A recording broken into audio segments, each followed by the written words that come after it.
Welcome to this video. Today topic is cumulative frequency curve.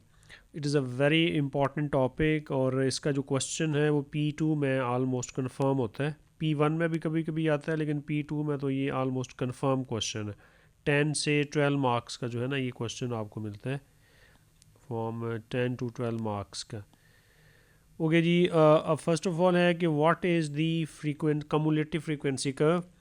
So in short, you can write CF as well. It is defined as the total of frequencies where the frequency of the first class interval is added to the frequency of the second class interval, and then the sum is added to the frequency of the third class interval and so on. अच्छा, in frequency को add करना होता है, जो previous frequency में next को add करेंगे, फिर नेक्स्ट को ऐड करेंगे. तो अभी नेक्स्ट क्वेश्चन जो आगे आने वाला है उसमें मैं आपको एक्सप्लेन करूँगा कि इन सेंटेंसेस का क्या मीनिंग है. तो अभी इसको हम यहीं पे स्टॉप करते हैं, आगे जाके इसको हम सही अंडरस्टैंड करेंगे जब एक टेबल गिवन होगा. ओके, जब आगे है कि की features of cumulative frequency curve है, तो देखिए इसका जो फर्स्ट पॉइंट है कि ऑलवेज इंक्रीजिंग है, कि the curve never decreases since the cumulative frequency always adds up. Second ये है कि एस शेप्ड, या इसको हम ऑगिव भी बोलते हैं. The curve starts with a slow increase, steepens in the middle and flattens towards the end है. देखिए इसकी जो शेप है ना, लाइक आपकी जो एस होता है ना, ऐसे बनती है, लाइक दिस वन. ठीक है कि स्टार्ट स्लो इंक्रीज होता है, फिर स्टीप हो जाती है मिडल में, और आगे जाके एंड पे जाके ना फ्लैट हो जाती है. अच्छा, अब इसमें जो क्वेश्चंस हैं देखिए वो आपसे कैसे पूछेगा. तो नॉर्मली आपसे पूछता है इसके मीडियन के बारे में और फिर क्वार्टाइल्स के बारे में. अच्छा, अब जो मीडियन है ये इसकी 50% ऑफ द वैल्यू होती है, 50th परसेंटाइल बोलते हैं. तो इसको जब हम फाइंड करेंगे तो यू राइट के सर n/2 है. अब n total number of values होती है, और उसका हाफ करेंगे वो हमें ना मीडियन मिलेगा. आगे है जी लोअर क्वार्टाइल. ठीक है, इसको Q1 से हम डिनोट करते हैं. अच्छा, जो Q मीडियन है ना ये हमारा Q2 होता है. अच्छा जी, अब लोअर क्वार्टाइल क्या है, ये 25% या 25th परसेंटाइल होता है, एंड इट इज़ n/4. और देन है कि अपर क्वार्टाइल है जो Q3 होता है, और ये 75th परसेंटाइल होता है, तो इट इज़ 3n/4 है. ठीक है ना, ये 25% होता है. अगर आपने उस परसेंटेज में जाना है, ये आप लोगों का 70% होता है. जो मीडियन होता है ना ये आपका 50% होता है ऑफ दी जो गिवन डाटा होता है. और फिर लास्ट में यह है कि इंटर क्वार्टाइल रेंज. ये बेसिकली डिपेंड करती है इन दोनों क्वार्टाइल्स पे, the difference of Q3 minus Q1. और जो इंटर क्वार्टाइल जो रेंज है, ये आपको जो आपका जो डाटा का स्प्रेड है, ठीक है, कि कितना उसमें जो वैल्यूज़ हैं क्या वो कंसिस्टेंट वैल्यूज़ हैं या उनमें जो गैप्स हैं वो ज़्यादा है. तो that is called the inter quartile range. चलिए अब आते हैं क्वेश्चन की तरफ कि कैसे सर क्वेश्चन मिलेगा हमें और हम उसको कैसे सॉल्व करते हैं. जैसे क्वेश्चन नंबर 1 जो है ना आपके P1 में आता है कि आपकी कर्व बनी होती है और फिर वहाँ से आपने जो वैल्यूज़ है ना ये फाइंड करनी होती है. तो देखिए इसमें जो फर्स्ट वन है कि आपको एक कम्युलेटिव फ्रीक्वेंसी कर्व जो है वो गिवन है. तो देख लें कि इसकी जो शेप है वो एस की तरह है. और फिर इसमें जो सबसे पहली चीज़ जैसे आपसे पूछता है कि राइट द मीडियन. अच्छा, अब जो टोटल वैल्यू है ना देखिए आपकी 100 है. जो ग्राफ का जो टॉप मोस्ट पॉइंट है ना वो हमारा ये वाला है. तो ये वैल्यू कितनी है, ये 100 है. तो मीडियन का क्या फॉर्मूला भी आपको बताया, n/2 होता है. अब n क्या है, टोटल नंबर ऑफ़ वैल्यूज़ हैं जो कि 100 है. 100/2 करेंगे तो यू विल हैव 50. अच्छा, अब ये 50 आंसर नहीं होता, 50th वैल्यू जो है ना ये हमारा आंसर होता है. तो अब आप देखिए जो y एक्सिस पे जाएं और 50 को आइडेंटिफाई करें, तो देखिए ये है वो 50 है. फिर आपने इस 50 से एक हॉरिजेंटल लाइन ड्रॉ करनी होती है जो कर्व को कट करे, और फिर वहाँ से आपने ना वर्टिकल लाइन ड्रॉ करके एक्स एक्सिस के ऊपर आपका आंसर होता है. तो जैसे यहाँ पे हमारा जो आंसर है वो 60 है. और नॉर्मली यहाँ पे जो कम्युलेटिव फ्रीक्वेंसी कर्व है ना वहाँ पे सारे जो आंसर्स हैं वो अप्रॉक्सीमेटली लिखते हैं, एस्टिमेशन में आते हैं, क्योंकि जो कर्व होती है फ्री हैंड ड्रॉ करनी होती है. अब हर बच्चे से तो कर्व इतनी अच्छी ड्रॉ नहीं होती, तो लिहाजा यही रीज़न है कि इसको हम फिर एस्टिमेशन में लिखते हैं ताकि वो सारे बच्चे जिनसे थोड़ी सही नहीं भी बनते वो भी ना आपके आंसर करेक्ट आंसर वाली रेंज में आ जाए. अच्छा जी, मीडियन के बाद आता है लोअर क्वार्टाइल है. ठीक है, लोअर क्वार्टाइल. अब ये क्वार्टर से निकले और इसको हम Q1 से डिनोट करते हैं, और ये है n/4 होता है. अब n क्या है हमारा यहाँ पे 100 है. 100/4 करेंगे तो you will have 25th value, ठीक है ना, 25th वैल्यू है, और फिर अप्रॉक्सीमेटली इक्वल्स टू, अब वाई एक्सिस पे जाइए और 25 को आइडेंटिफाई करें, देखें ये है वो 25, ठीक है, यहाँ पे 25 है, तो अगेन आप रूलर ले लें और 25 से अगेन हॉरिजेंटल लाइन ड्रॉ कर लें, जहाँ पे कर्व को कट करेगी वहाँ से वर्टिकल लाइन ड्रॉ करके एक्स एक्सिस पे आप अपना आंसर ले लें। तो यहाँ पे देखें 40 और 50 के बिटवीन है, तो इट इज़ अप्रॉक्सीमेटली ना 45। अच्छा जी, अब लोअर भी हो गया, देन है अपर क्वार्टाइल है। अब अपर क्वार्टाइल जो है इट इज़ दी Q3 है, और ये क्या होता है, ये 3n/4 होता है। तो अब 3 और n आपका 100 है, ओवर 4 करेंगे तो यू विल हैव ना 75th वैल्यू, ठीक है, 75th वैल्यू है। अब ग्राफ पे जाइए और 75th वैल्यू जो है वो देखिए हमारी ये वाली है, ये है 75th है। तो अगेन इस पॉइंट से हॉरिजॉन्टल लाइन जहाँ पे ग्राफ को टच करेगा वहाँ से आपने वर्टिकल लाइन ड्रॉ कर लेनी है, और ये आपका आंसर है जो कि 70 है, ठीक है। तो 70 इज़ योर अपर क्वार्टाइल है। और एक चीज़ और हमसे पूछेगा वो है इंटर क्वार्टाइल रेंज होती है, इंटर क्वार्टाइल रेंज। अब बेसिकली ना ये डिपेंड करती है Q1 और Q3 पे, तो इन दोनों का जो डिफरेंस होता है ना ये हमारा आंसर होता है।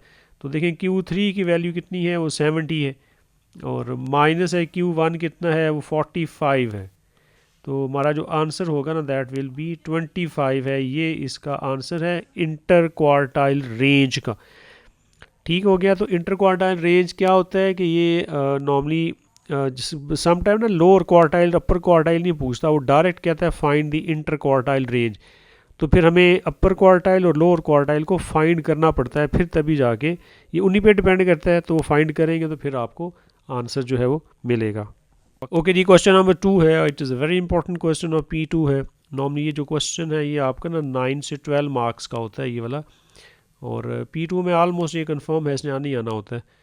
अब देखिए ऐसे है कि potatoes are sold in sacks, one sack picked at random contains 260 potatoes हैं, कि एक सैक है एंड इट कंटेन 260 पोटैटोज हैं। फिर आगे उनकी जो समरी है उनके मैसेज की वो गिवन है। तो फर्स्ट देखिए कि जो फर्स्ट इंटरवल है कि 50 से ग्रेटर मैस उसके ग्राम से है और 100 तक है, देयर आर 4 फ्रीक्वेंसी का मतलब 4 पोटैटोज हैं, ठीक है। फिर नेक्स्ट ऐसे तो आपको ना कंप्रीहेंसिव एक टेबल गिवन है, तो complete the cumulative frequency table below है। अच्छा, अब आपने आगे चूँकि ग्राफ ड्रॉ करना होता है ना, फिर ग्राफ क्या होता है कि इस इन क्लास इंटरवल्स के हिसाब से तो आप ड्रॉ कर नहीं सकते, तो आपको एक न्यू टेबल ड्रॉ कर बनाना होता है जिसमें ना सिंगल वैल्यू होती है। तो सम टाइम क्या होता है, अब ये जो टेबल है जैसे यहाँ पे गिवन है और कुछ जो आपके पास कॉलम्स मिसिंग है, तो एक तो ये होता है कि सम टाइम ये गिवन होता है, आपने सिर्फ फिल करना होता है, लेकिन मेजॉरिटी ऑफ द केस फिर क्या होता है कि आपको ये टेबल ख़ुद भी ड्रॉ करना आना चाहिए कि सर ये कैसे ड्रॉ करते हैं।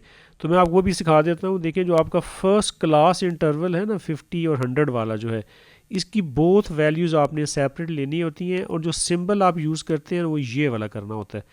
तो 50 भी आप लेंगे और 100 भी लेंगे, और देखिए सिंपल उसने m is less than equal to किया है, तो 50 भी हो गया 100 भी हो गया, ठीक है। लेकिन जो नेक्स्ट इंटरवल्स है ना उसकी फिर वैल्यूज़ आपने ये लेनी है, इस वैल्यू को लेंगे, ये वैल्यू आप लेते हो, ये लेते हैं, और सिमिलरली आपने ये है। तो देख लेंगे m इज़ लेस देन 150, फिर ये 200 है और सो ऑन। तो जो फर्स्ट इंटरवल है उसकी दोनों वैल्यूज़ आप लेंगे, ठीक है, और फिर आगे जो है उसकी वो अपर क्लास लिमिट होती है आपने वो लेनी होती है। चलिए अब कम्युलेटिव फ्रीक्वेंसी है जो आपने फिल करनी।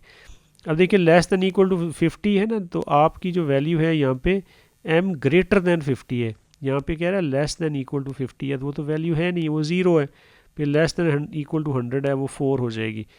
फिर लेस दैन इक्वल टू 150, अब 4 में आपने ना इस 56 को क्या करना है, प्लस करना है। प्लस करेंगे तो देखिए आपको 60 मिल जाएगा।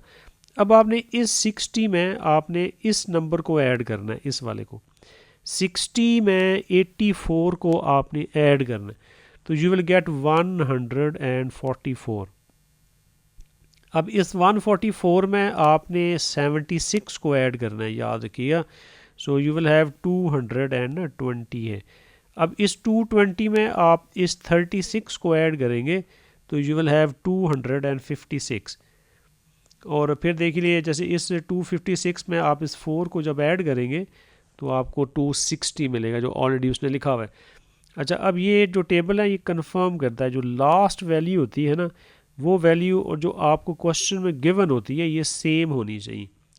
आपको स्टार्ट में ही पता था कि 260 पोटैटोज़ हैं और ये लास्ट वैल्यू भी 260 ही आनी चाहिए। अगर किसी बच्चे का आंसर या ये वैल्यूज़ मैच नहीं कर रही तो याद रखिएगा टेबल आपका सही नहीं है, वापस जाइए और उसको जो है मिस्टेक है उसको आप करेक्ट करें।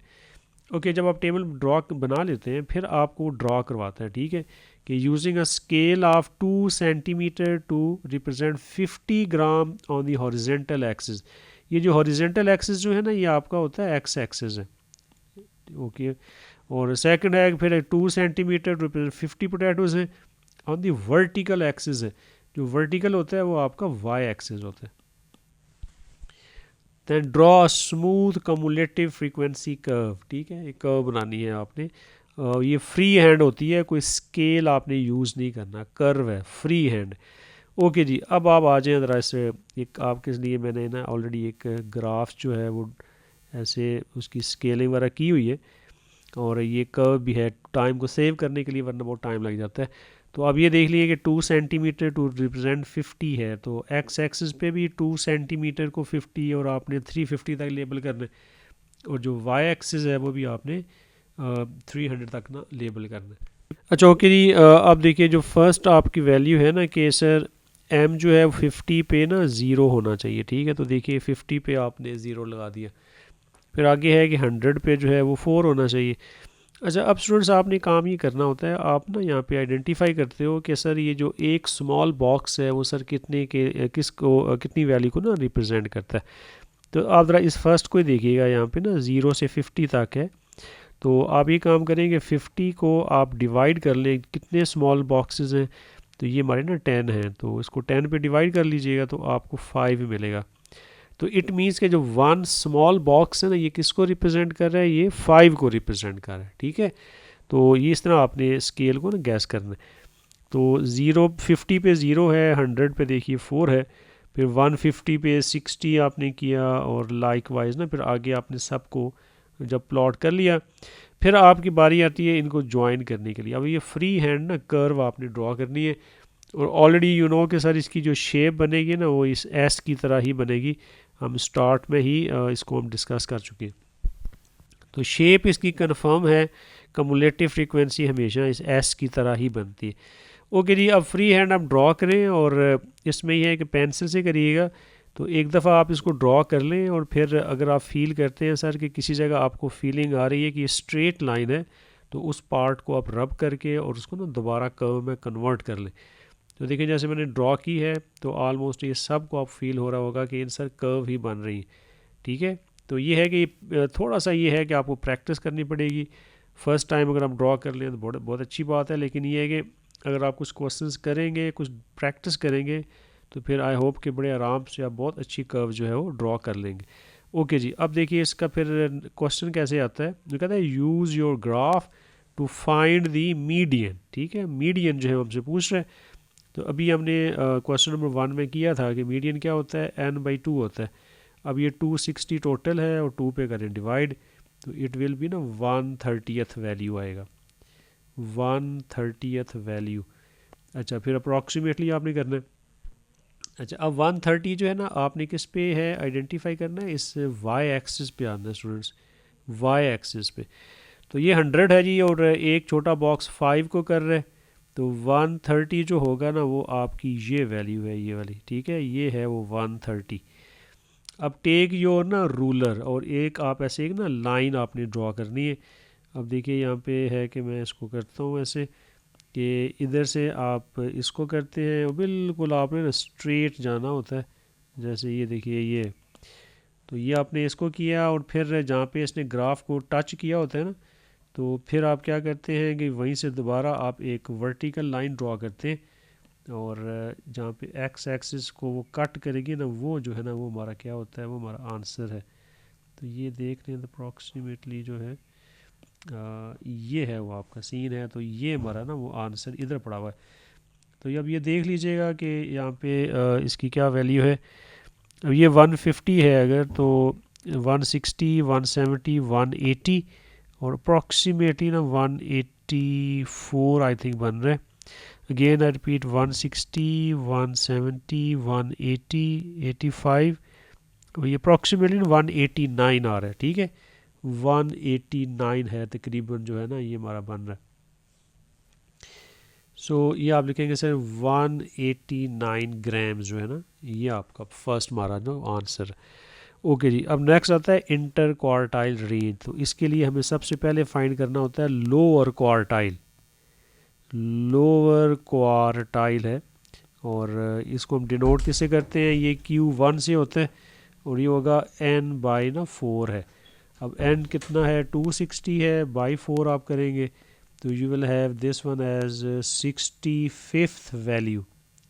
ठीक है ना, 65th वैल्यू जो है ये हमारा आंसर होगा। तो अब आपने फिर वही है कि वाई एक्सिस पे जाके ना 65th वैल्यू को आप करें आइडेंटिफाई। तो अब आप देख रहे हैं जैसे ये हमारा 50 है, 55, 60, 65th जो है ना वो ये है लिखा हुआ, आपको यहाँ पे ढूंढना पड़ेगा। तो ये 65th है। अगेन आप ये कर लें कि यहाँ से फिर हम लाइन जो है वो इस स्ट्रेट लाइन जो है ना हम ड्रॉ करते होते हैं। तो स्केल ले लीजिएगा, और ये ऐसे आपने ना ये बिल्कुल ये एक स्ट्रेट लाइन ऐसे करेंगे। आप डॉटेड भी कर सकते हैं, स्ट्रेट भी कर सकते हैं। और सेकंड फिर ये है जी कि आपने इधर से फिर वर्टिकल लाइन जो है वो ड्रॉ करनी है, और वही हमारा जो है वो आंसर होता है। इस पर थोड़ा सा बड़ा केयरफुली करना होता है। तो ये देखें जी ये वाला, तो ये तकरीबन ना 155 है। ठीक है, ये हमारा आंसर है जो कि 155 है। अब यहाँ पे मेंशन भी कर लें कि ये सर हमारा Q1 है, इसको ऊपर है ये सर मीडियन था, इसको आप लिख लीजिएगा।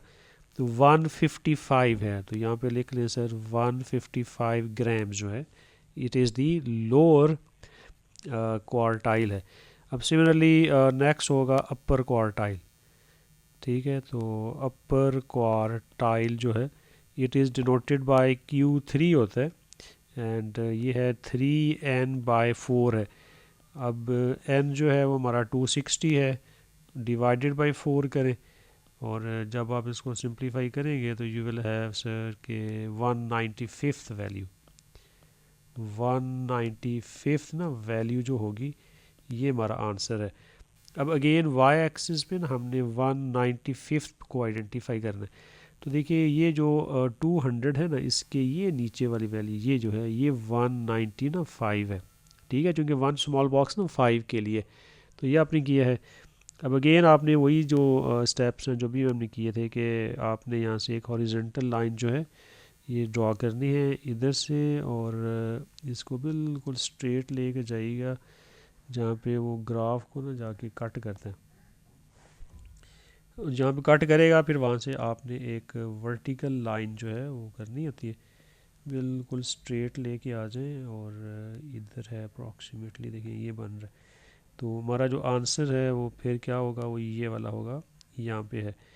तो ये हम रीड कर लेते हैं ये कितना है जी। तो 150 के बाद देखिए ये था हमारा 250 है ना, देखिए ये 250 का डॉट है। तो 250 से देखें 5, 1, 2, 3, 4 जो है वो पीछे है, इट मीन कि ये 230 होगा। ठीक है, 230 है ये आपकी वैल्यू। सो यू राइट कि सर ये अप्रॉक्सीमेटली सर 230 ग्राम्स। अब इंटर क्वार्टाइल रेंज क्या है कि Q3 माइनस Q1 होता है। अब Q3 देख लें 230 है, और ये है 155 है। तो जस्ट आप माइनस कर लें तो you will get your answer. तो ये अप्रॉक्सीमेटली ही करना है आपने।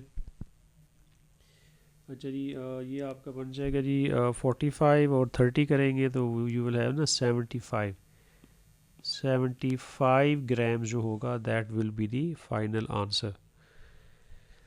अच्छा, अब जो थर्ड पार्ट है कि the organisers of a barbecue expect to sell 500 baked potatoes. Each potato should have a mass greater than 200 grams. To estimate the number of the sacks of the potatoes they will need है। अब देखिए जो potatoes उनको चाहिए उसका जो mess है वो 200 से ग्रेटर होना चाहिए। ठीक है, तो अब आप देखिए 200 को अब हम ना आइडेंटिफाई करेंगे अपने ग्राफ पे ना, तो ज़रा यहाँ पे आप देख लें कि जो 200 हमारा जो है वो ये वाला है, ठीक है ना, ये हमारा 200 है। तो अब आप ये कर देंगे, यहाँ से आपने एक अगेन लाइन जो है वो ड्रॉ करनी है, और ये देखिए ऐसे करें, और यहाँ पे, और 200 वैसे भी आई थिंक टेबल पे भी हमें पता है कि जो वैल्यू है ना 144 है, वो ऑलरेडी हमने टेबल से किया हुआ है। लेकिन अगर नहीं है तो कोई बात नहीं, हम ये कर लेते हैं कि मेथड आपको आना चाहिए कि ये सर ये हम करते हैं जी कि ये है सर जी इसका रूल जो है ना,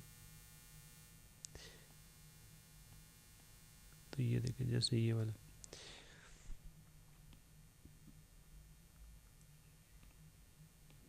ये जो हमने किया हुआ है ये Q3 है, ठीक है, जो आपने किया था।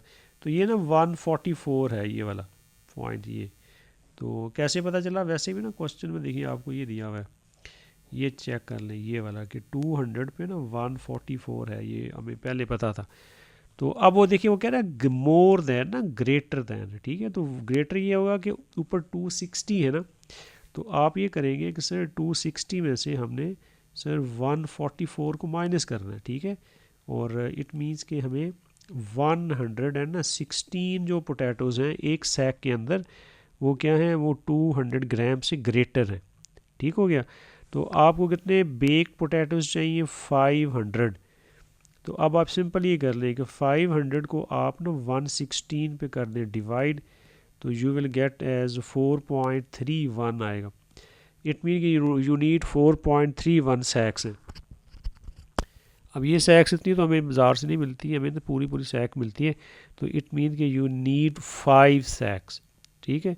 तो जो नंबर ऑफ सैक्स हमें चाहिए दे विल बी ना 5 है, ये हमारा आंसर है, ठीक हो गया।